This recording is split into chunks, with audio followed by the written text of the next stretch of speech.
Okay, everybody. Today we're going to kind of take a step back from where we were at, and we're going to talk a little bit about Federalists and Anti-Federalists. All right, and it's something we kind of need to know before we get into Alexander Hamilton and Thomas Jefferson.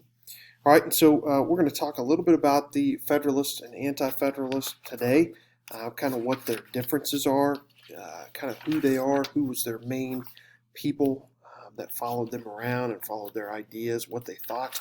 And then after that, we will read a Newsella article today about Federalists and Anti-Federalists. So we want to, first of all, Federalists they had favored, and they did favor, a strong centralized federal government. And they wanted the Constitution. At the time of the Constitution, the Federalists were the ones that were out there in support of the Constitution. Okay? And because they really wanted a strong federal government. Well, those anti-federalists, well, they are the exact opposite. They like state governments, and they think that the state governments should be more powerful than that of the national government.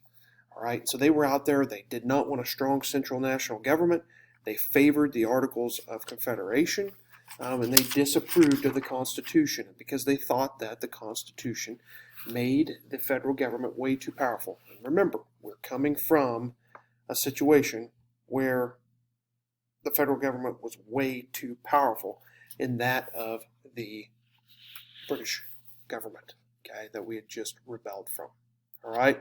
So the anti-federalists, most of the anti-federalists were some of the framers. They thought that the Constitution gave the government way too much power.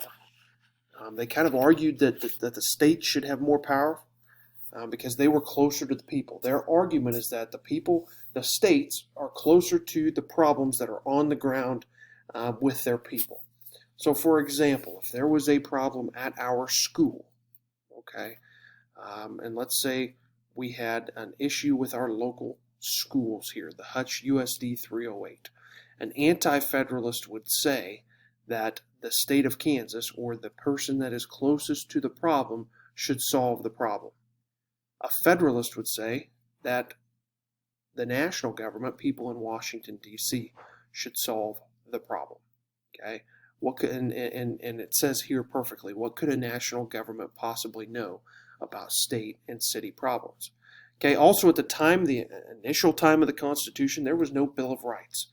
There was nothing that said what people could and could not do, and the rights that they held, as God-given rights that they held as American citizens. Okay, so those opposed set out to campaign against the Constitution. They were arguing that it would create a government with so much power that it would end up just being like having a king. Okay, and that's what they did not want. So think about it. Is the national government currently too big? These are questions I just want you to pause the video and ponder when I'm done. Do we really need a Bill of Rights? Do we need the list of rights that we have as citizens? Okay, what's better for the people, a strong national government or a strong state government? And at this point, would you vote to approve the Constitution as is? And so obviously this is something that I wouldn't focus too much on that question, simply because we know the Constitution gets passed, and so of course most of the people voted for the Constitution, but there are some adjustments that we get in there. So what does the other side think? Well, the Federalists, they supported the Constitution as it was, and this was before there was a Bill of Rights. Okay, yeah, and they said, well, of course we support this because it was decided upon by representatives from each state. Okay, and so the Constitution had a strong sense of checks and balances, or a balance of power between the three branches of the national government and the local and state governments. Basically, what it had, okay, it was these checks and balances to where the executive branch could check the judicial branch can check the legislative branch checks to make sure that the executive branch is doing their job. And all of the branches, all three of the branches, can check one another to make sure that they're doing their job. Okay, and the Federalists wrote the Federalist Paper to encourage states to approve the Constitution. So basically, there are 85 essays that come out of the Federalist Papers. These papers are, again, encouraging people to support the Constitution. Alexander Hamilton, who is a big person in the Federalist Party. He writes 50 of the 85 essays.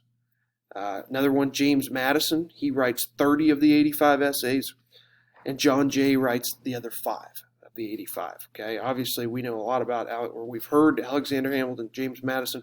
We'll hear more about John Jay. We'll hear more about all 3 of those individuals, but especially more about John Jay. And then one of the more popular ones was that Federalist number 10. It's the Federalist Paper number 10, which Madison authored, and he argued for the republic-style government, okay, which means kind of the government we have, the style we have right now.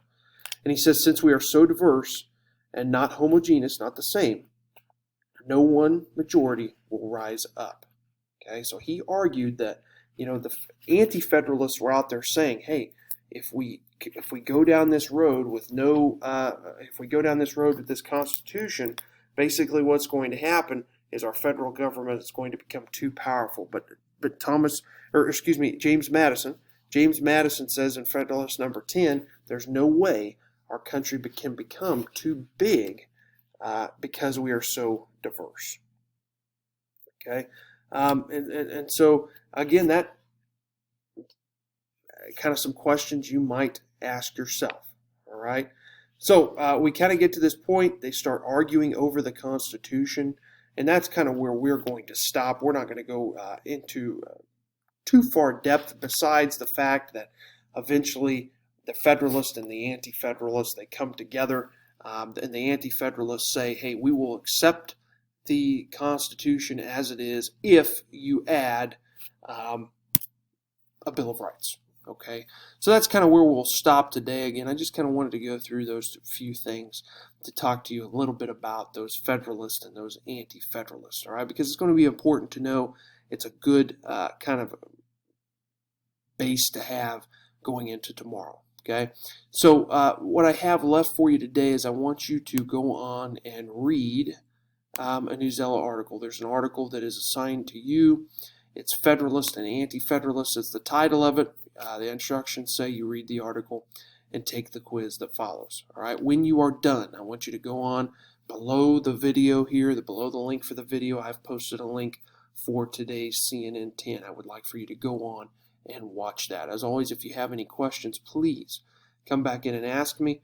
Okay, shoot me an email. And also, make sure you are all caught up. Make sure you have everything done so far, because we are going to get back to work on the interactive notebook and a new lesson tomorrow.